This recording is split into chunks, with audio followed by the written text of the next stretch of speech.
So I installed this AirDeko air condition cover on my condenser a little while back, and one of the questions I got was, does it decrease efficiency? So I'm gonna check that. I'm gonna check three things. I'm gonna check the amp draw on the fan, the amp draw on the compressor, and then head pressure, and we'll find out. I've got my meter and gauges hooked up with the cover off. I'll show you what kind of readings we're getting.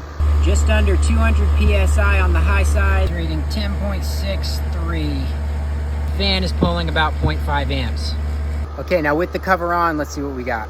The high side has raised about 25 PSI, and the compressor's pulling about 11.3, and the fan is about the same.